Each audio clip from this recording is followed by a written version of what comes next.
Good afternoon, gentlemen and ladies of the press here present. My name is Wasiu Ayinde Marshall, also known as K1 the Ultimate. I am here to make clarification of the incident that happened on the 5th of August 2025 at Nnamdi Azikiwe International Airport local wing while about to board aircraft from Abuja to Lagos.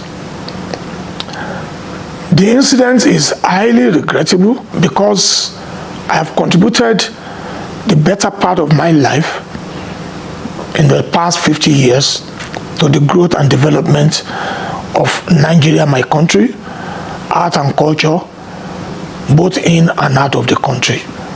I've been a good ambassador of this great nation, in and out, in very many ways.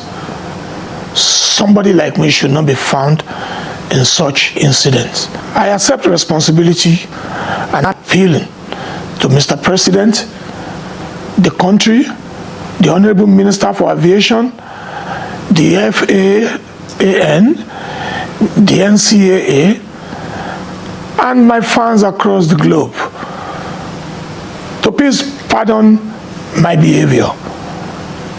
Number one, I passed through 2 checkposts and the content of my cup was screened.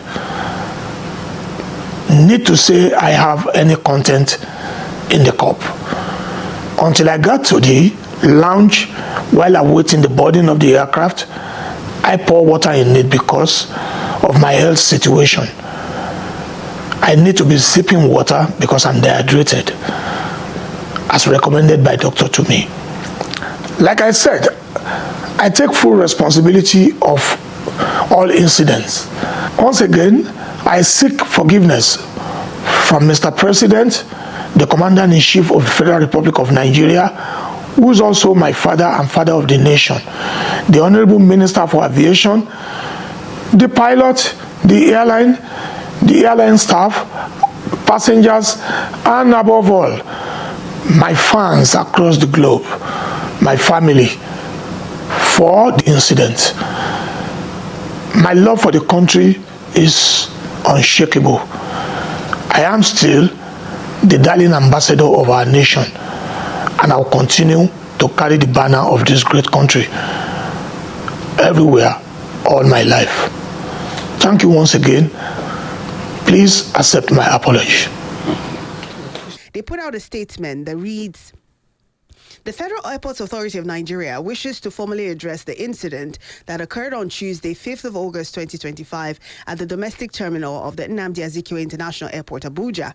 The incident involved a notable Nigerian musician, King Wasiu Ayinde Marshall, also known as K1 the Ultimate, and a pilot of Valuejet Airlines. Preliminary investigations confirmed that the passenger was scheduled to board the morning flight to Lagos, operated by Valuejet Airline. During boarding, the passenger attempted to carry an unidentified liquid substance on board despite repeated warnings from aviation security personnel and the flight captain. In accordance with international aviation security standards, specifically Nigeria's National Civil Aviation Security Program, liquids exceeding 100 ml are not permitted through security screening unless medically necessary and properly declared. The passenger was informed of this regulation but reportedly declined to comply. As boarding continued, an airline security officer asked the passenger to step aside for further clarification. The passenger allegedly refused and spilled the content of the flask on the officer, which turned out to be alcohol. The flight captain intervened but faced similar resistance. After confirming the boarding was complete, she instructed the closure of the aircraft door. At this juncture, the passenger moved to the front of the aircraft and refused to leave the area despite repeated requests. He was ultimately escorted away by security officials from the crime unit of the for further investigation, after which he was released. FAN went on to say that it reiterated its unwavering commitment to the safety and security of all passengers and crew, blah, blah, blah. Do you have the response from I don't know if it was a lawyer, but when I read it, it sounded like something that a lawyer might have put together, because apart from saying that it was misleading, they also did say that it was false, that he was carrying water in his flask. It wasn't alcohol as was alleged, and all of that. But it's most of the callers, I'm trying to find that report so we can at least share some parts of it with. But you see the reaction of some people to this story. They say this is as a result of an unruly behavior that Nigerians, especially when they think that they have some sort of influence, yes, and or power. celebrity status. They are above the law in a way. Someone alluded to the fact that he cannot do this at Heathrow. I mean, but this is Nigeria, where anything goes. Right. So the response by K1, we're going to share at least parts of it to you right now, so you can see what his own side of the story is. And it's great to hear from both sides. So this report is on one of the blogs online. Says Valuejet incident, K1 ultimates response to allegations leveled against him. Our attention has been drawn to reports alleging that King Wasiu Ayinde Marshal displayed unruly conduct while attempting to board a Valuejet flight on August 5, 2025, allegedly causing a breach of aviation protocol.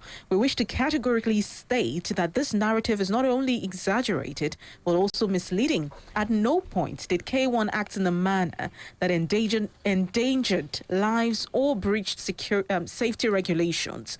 The substance in question, which was wrongly sensationalized, was nothing more than plain drinking water given to him at the airport lounge while he waited to board the aircraft. Despite his respectful effort to clarify this, the situation was unnecessarily escalated. Claims that K1 blocked the aircraft or attempted to disrupt operations are completely unfounded.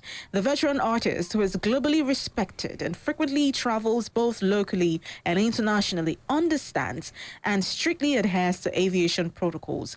If indeed there had been anything inappropriate in his conduct, the head of airport security, officials from relevant agencies, as well as the chairman and managing director of the airline, would not have reached out personally to appeal, tender apologies, and even go as far as arranging a private jet to fly him to Lagos at no cost. Despite persistent persuasion from the airline's top executives, K1 graciously declined the offer. It must also be emphasized that K1 was the victim in this incident. No one else but him and his personal assistant was directly involved. In light of the recent developments, it's important to know that the pilot involved now has her license suspended. Given the circumstances, it is no surprise if she attempts to deflect blame. Surely she must like to cover herself up. Well, so that's the reaction. Yes, and it's good to put it all out there. FAN did say too, they confirmed that they had suspended the two pilots who were in charge of that flight. For breaching safety protocol. Under no circumstance was the pilot supposed to move that aircraft with somebody standing in front of it. Right. If you haven't seen that video, we have it up on Facebook now so you can see it.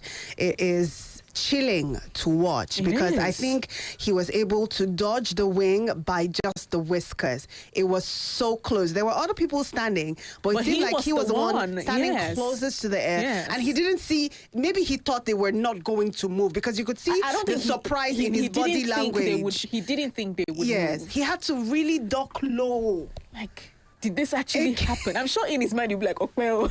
But I think it was irresponsible of the pilots to have acted in this way. And I think it should be stated because there are other ways of resolving such. What if they had actually done bodily harm to him or this had ended way worse than this? It would have been a criminal case. Exactly. The story would have turned from, he was carrying alcohol or water. Nobody would have been talking about alcohol. It would have been that the airline used their plane to kill somebody. That's the story. There'll be lawsuits, there'll be prison in the talks and all of that. And there have been other situations where some passengers try to hold off a plane from leaving. You don't see the pilot by force saying, we'll drive off, whether we jam you or not. You know, there are other ways you can, if they refuse, then the flight is, other passengers will be the one that will start raising hell, like, let us move, what is going on, but then again, I'm thinking, life, you see, sometimes we try to be unnecessarily difficult. He True. said what he had That in is hand true. was the water that was given to him at the lounge. But I do know that when you're in the aircraft, they'll serve you water, they'll serve you juice or drink, whatever it is. You would definitely be given refreshment. So what is so special about the water you were given at the lounge and the one that you will be given on the aircraft? And it's, I mean, the disparity. Fan is saying it was alcohol. And He's he said saying it was it's water. water. But if it was water, why did you because I've insist seen on people taking doing it it on the point of boarding the airline. They dispose of their remaining bottles because they know that they'll it's be not served allowed. water in there. You'll be served water in there. You'll be served any other liquid that the airplane serves. So why, if it was truly water, why did he keep on resisting throwing it away? Right. That's my own question. And why did the pilot want to jam him with?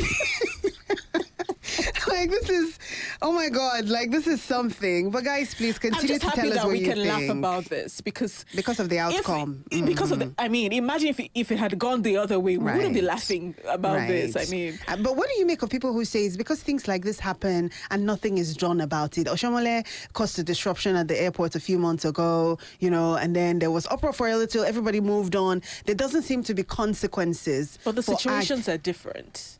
The situation, from what Kwam's team said, they said that if Kwam was truly wrong, the airplane would not have offered to take him on a private jet at no cost. So it means that they were the ones at fault. But oh well. Right. Guys, continue to react. Splash FM 1055 Live. We're going to take a commercial break now. When we come back from that commercial break, we'll go to the main issue of our discussion, which is Nigerians and their continued sojourn to places that sometimes you don't even understand. There's a video that's now been widely circulated. We'll share that video with you as well of Nigerians languishing in a deportation